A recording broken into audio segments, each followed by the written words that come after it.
अस्सलाम वालेकुम साथियों, बड़ी नेटवर्क प्रॉब्लम है जहाँ पर मैं बैठा हूँ अपने ज़िला अररिया में, तो दिक्कत आ रही है सामने।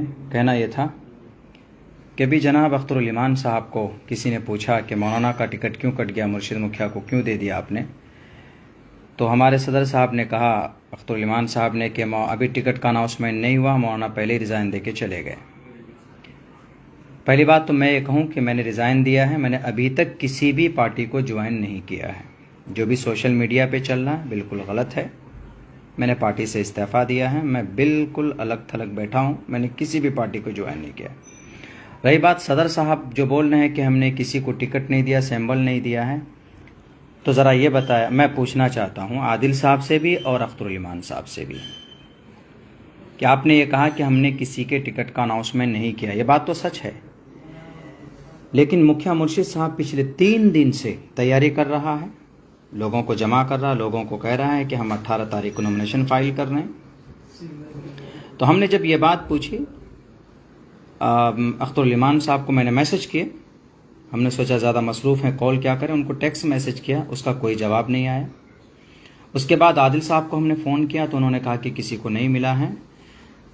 तो हमने मुखिया मुर्शिद साहब को हमने बात कराया किसी से, वो कॉल रिकॉर्डिंग मौजूद है। मुखिया मुर्शिद ने कहा कि हमें सैंबल मिल गया है, इसीलिए हम तैयारी कर रहे हैं, आप लोग गाड़ी लेके वहाँ से हम आगे जाएंगे, नॉमिनेशन फाइल करेंगे। नॉमिनेशन फाइल करेंगे तो वो कॉल ऑडियो रिकॉर्डिंग मैंने आदिल साहब को भेजा है और आदिल हसन आज़ाद साहब अख्तरुल ईमान साहब को हमने भेजा है। अगर वो गलत है तो उनको फ़ौरन मुखिया मुर्शिद को कहना चाहिए कि टिकट आपको नहीं मिला, आप कैसे दावत फैला रहे हैं पूरी दुनिया कि मुझे सैंपल मिल गया है। आपने ना उनको रोका, ना मेरे पास आपने कॉल किया, ना मुझे खबर की कि मौलाना हमने उनको टिकट नहीं दिया, ये गलत है। आपने फ़ोन किया, आपने उस कॉल के बारे में बोला कि नहीं मौलाना ये झूठ है, वो झूठ बोल रहा है, बात साफ। एक आदमी कैसे अपने तरफ से ये दावा कर सकता है कि मुझे सिंबल मिल गया है, मैं तैयारी कर रहा हूं। और मैंने उनके वकील से पूछा, उनके वकील ने कहा कि हाँ वो 17 तारीख को 18 तारीख को नॉमिनेशन फाइल कर रहे हैं, उनका पेपर मेरे पास आ चुका है। क्या चल रहा है ये समझ में नहीं आ रहा है। आप कहते हैं कि मौलाना पहले चले गए, तो कोई बात नहीं, मैंने इस्तीफा दिया, बैठा हुआ हूं मैं, लाइए मुझे टिकट दीजिए आप, मैं इलेक्शन लड़ूंगा। मैंने किसी पार्टी को ज्वाइन नहीं किया है, किसी भी पार्टी को ज्वाइन नहीं किया मैंने। सोशल मीडिया के अंदर में बहुत सारी गलत खबरें चलाई जाती हैं किसी को बदनाम करने के लिए। रही बात यह कि अभी जो आप बोल रहे हैं आदिल हसन आज़ाद साहब, इज्जत आपने हमें नहीं दी, इज्जत अल्लाह ने हमें दी। प्रोग्राम आप मुझे नहीं देते, प्रोग्राम अल्लाह दिलवाता है हमें। और हाँ, आपने जो कहना शुरू किया है कि भाई मौलाना ने दूसरा निकाह वहां किया, दूसरी शादी मेरी की है, मेरी बीवी मेरे साथ है, मेरे बच्चे हैं, और अभी वो औरंगाबाद में मुकीम हैं। अल्हम्दुलिल्लाह हम लोग खुश व खुर्रम जिंदगी गुजार रहे हैं। और किसी भी मजलिस के आदमी को वहां पर, मादूद चंद हमारे दोस्त है कि मौलाना वहां रहते हैं, लेकिन हमने किसी को, हमारे एरिया पर रहती है और हम भी वहां पर, हमारा आना जाना लगा रहता है। हमारी एरिया कभी वहां पर रहती है, कभी हम आना जाना हम करते हैं।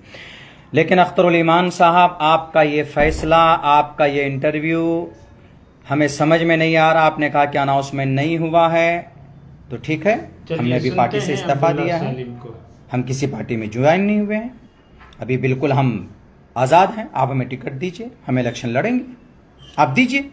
अगर आपके सर्वे लिस्ट में और कैंडिडेट के लिस्ट में जो कि हाथ से अब्दुल्ला सालिम का नाम है तो दीजिए, मैं तो किसी पार्टी में नहीं जुड़ा हूँ। रही बात ये कि आप लोगों को वहाँ कह रहे हैं कि मौलाना के नाम का ऐलान नहीं हुआ, वो पहले चले गए।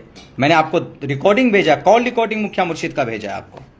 अगर वो कॉल रिकॉर्डिंग आप सुनते, मैंने आपको मैसेज किया है, लेकिन कल से आज तक आपने मुझे पूछा नहीं, पूछा। कम से कम पूछना चाहिए, आप इतना पूछ सकते थे कि मौलाना आप गलत फहमी का शिकार हो रहे हैं, लेकिन नहीं पूछा आपने। आप सदर हैं, आप गार्जियन हैं हमारे, मैंने आप ही को देखकर सियासत में कदम रखा है। आज तक सियासत का उस्ताद मैं आपको मानता हूं। आप बोल सकते थे कि यह गलत खबर है। अब वो आदमी जो भ्रम फैला रहा है कि हम नॉमिनेशन 18 तारीख को करेंगे, तो इसका मतलब है कि वो झूठ है, या तो वो झूठ है जो आदमी ऐसा बोल रहा है। मैंने उसकी कॉल रिकॉर्डिंग आपको भेजी है, आदिल साहब को भी भेजी और आपको भी भेजी, अख्तरुल ईमान साहब। और आप कह रहे हैं कि मौलाना वक्त से पहले चले गए, तो कोई बात नहीं, मैं चला गया, आ जाता हूं मैं, दीजिए मुझे टिकट, अभी दीजिए, मैं भी आ जाता हूं, मैं तैयार हूं क़यादत में और हर एतबार में हर जगह सहयोग करने के लिए। बस यही पैगाम मुझे देना था। कुछ भरम और कुछ गलत खबरें सोशल मीडिया में चलाई जा रही हैं। मैं सबसे कहूँगा कि भाई हम बिल्कुल इस वक्त आज़ाद हैं। हमने अपनी पार्टी से इस्तीफ़ा दिया है, हम अभी किसी पार्टी को हमने ज्वाइन नहीं किया है। रही बात ये कि अख्तर साहब ने कहा कि मौलाना पहले वक्त से पहले चले गए, हम ऐसे नहीं आए, हमारे पास दलील और ठोस सबूत हमने आपको भेजा कि ये देखिए हमारी पार्टी को इस्तीफ़ा देने की वजह यह है। अगर वो वजह सही होती या गलत होती तो आप हमको कम से कम कहते कि मौलाना, अभी तक ना तो आदिल साहब ना तो अख्तरुल ईमान साहब, बिहार किसी टीम ने भी राब्ता नहीं किया है कि मौलाना आपने ये फैसला क्यों लिया। कैसे आप लोगों से कनेक्ट होंगे, कैसे लोग आपसे मरबूत होंगे। आपके टीम का कोई हिस्सा अगर बिखर रहा है तो आप नहीं तो आप अपने लोगों को भेजते, पूछते क्या दिक्कत हुई, क्या तकलीफ हुई, क्यों। लेकिन नहीं किया। हो सकता है मैं गलतफहमी का शिकार हो सकता हूं, साजिश का शिकार हो सकता हूं, लेकिन आप नहीं हमारी रहनुमाई रहबरी करेंगे तो कौन करेगा। खैर, ये सब बातें कभी होता है टालने के लिए हो सकती हैं, लेकिन मैं दोनों से कहूँगा, आदिल साहब से भी और अख्तरुल ईमान साहब से भी, ठीक है मैं तो तैयार हूँ, मैं रेडी हूँ, मुझे दीजिए सैम्बल, मैं इंशाअल्लाह मैं कल आता हूँ पार्टी के अंदर में और काम करता हूँ। लेकिन नहीं, ये बातें 100% सही है। उनको सैम्बल बहुत पहले दिया जा चुका है, जिसकी वजह से वह समझता हूँ अगर गलत है तो आप मेरे इन सवालों का जवाब दे दीजिए। बहुत बहुत शुक्रिया। अस्सलाम वालेकुम रहमतुल्लाह।